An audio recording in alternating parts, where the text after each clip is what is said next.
Hello, friends. Welcome to Adventures in Pixie Land. That's right, a second Bible study video.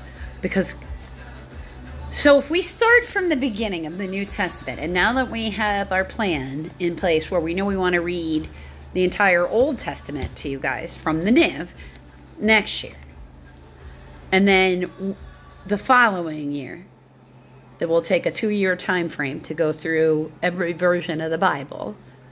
So in 2026 and through 2027, we will read all of the KJV version of the Bible.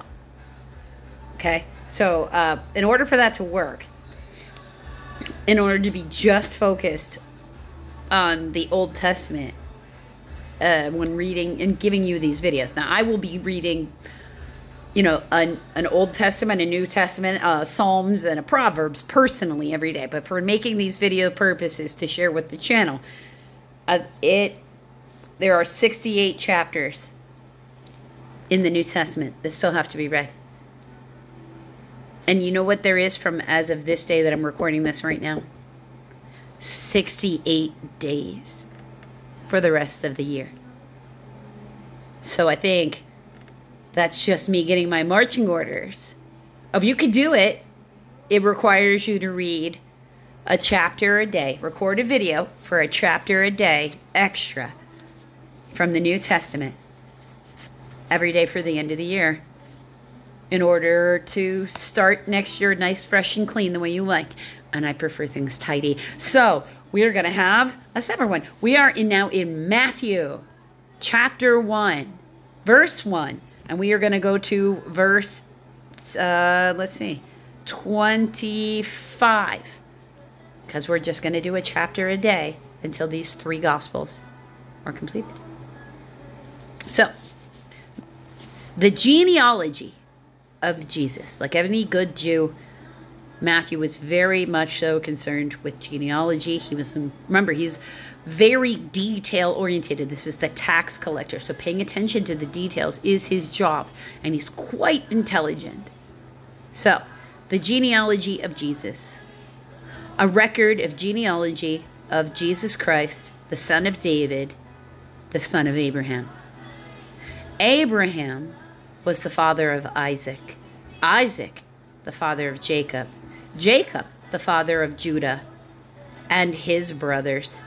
Judah was the father of Perez and Zariah, whose mother was Tamara. Perez, the father of Hezron. Hezron, the father of Ram.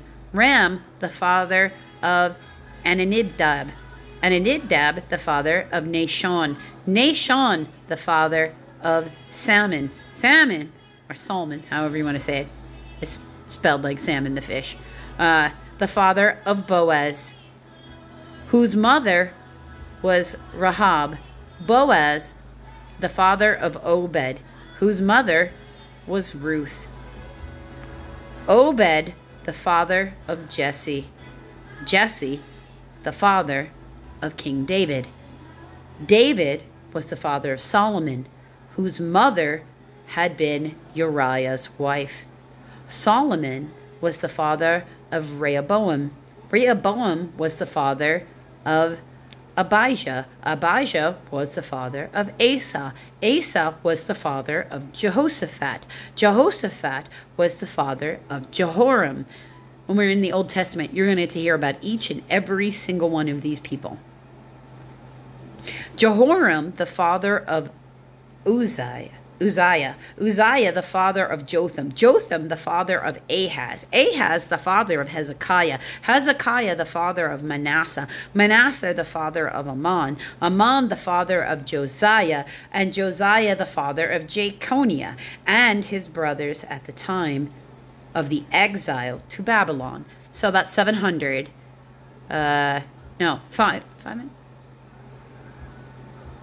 700 BCE. 500 was the Assyrian. So you understand where we are. After the exile of Babylon, Jeconiah was the father of Shealtiel. Shealtiel, the father of Zerubbabel. Zerubbabel, the father of Abidud. think I'm saying that right. Abiud. Abida, the father of Elkim. Elkim, the father of Azor. Azor, the father of Zadok. Zadok, the father of Akim. Akim, the father of Elud. Elud, the father of Eleazar. Eleazar, the father of Mathan. Mathan, the father of Jacob. And Jacob, the father of Joseph, the husband of Mary, of whom was born Jesus, who is called Christ. Thus, there were 14 generations in all, from Abraham to David, 14 from David to the exile of Babylon, so that's 28, and then 14 from the exile to the Christ, right? So I would make it 32, right? At least I'm pretty sure. Sorry, 42. 42 generations from Abraham to Jesus. The birth of Jesus Christ. This is how the birth of Jesus Christ came about. His mother Mary was pledged to marry Joseph, but before they came together, she was found to be with child through the Holy Spirit. Because Joseph, her husband, was a righteous man and did not want to expose her to public disgrace, he had in his mind to divorce her quietly. But after he had considered this, an angel of the Lord appeared to him in a dream and said, Joseph, son of David, do not be afraid to take Mary home as your wife, because what is conceived in her is from the Holy Spirit. She will give him the name, she will give the birth to a son, verse 21. She will give birth to a son, and you are to give him the name Jesus. See? Oh, we missed some of it. We've missed some of these footnotes. But C is Jesus is the Greek form of Joshua, which means the Lord saves. Just so you know where that particular translation from. And one of these had there an exile to Christ, that's a footnote of B, or Messiah. The Christ is Greek for Messiah.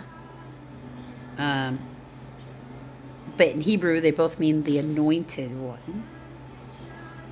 And then Jacona, A, that is, Jokian, also in verse 12. So they want us to know they're the same people. So that's valid. Okay. So he's to name him Jesus because he will save people from their sins. All this took place to fulfill what the Lord had said through the prophet. The virgin will be with child and will give birth to a son, and they will call him Emmanuel, which is D, is Isaiah 7:14, which means God is with us. When Joseph woke up, he did what the angel of the Lord had commanded him and took Mary home as his wife. But he had no union with her until she gave birth to a son, and he gave them the name Jesus. Now understand, in the Jewish culture, divorce was permissible. So if he had, Mary had given birth to a daughter, he would have been free to divorce her or do whatever else he wanted, and she could have moved on with her life. The one who was in real danger because of the pregnancy was Mary. And this gift that she gave us, we in the faith, where I at least do, Catholics most definitely do, and I'm not a Catholic, but I spent a fair time in my youth in and out of various Catholic churches. So no problem with the church services in the least. My disagreements have to do, again, with the Protestant Christian and how we roll in different ways, and not necessarily the way they display their faith inside their church. Or churches are still sanctified. We should not be roaming around disrespecting them, any of that kind of stuff. I will happily attend a Catholic church service if I am so drawn to, and on occasion am. So I agree with the term they use. the Immaculate Heart. Yes, it is the Immaculate Heart of Mary that is part of what made her amazing. She, through no circumstances other than agreeing to talk to an angel, like an angel of the Lord came to her, and they were like, we're going to handle it. And she was like, behold, I am a handmaiden of the Lord. That's a pretty blind faith, and it's a gift. But Joseph needed a little bit more convincing. But he was a good man. He wasn't looking to hurt or anything. In my mind, I like to believe that, he loved her. And so he was looking for reasons to say yes, and not looking for reasons to say no. And having that come to him so that he knows it was not her being unfaithful, but the will of God, is everything that he needed. That was what he was looking for. So God gave him the message he needed, so he knew to continue. We call that a synchronicity when you're doing the metaphysics world thing, if you're not in the Bible world.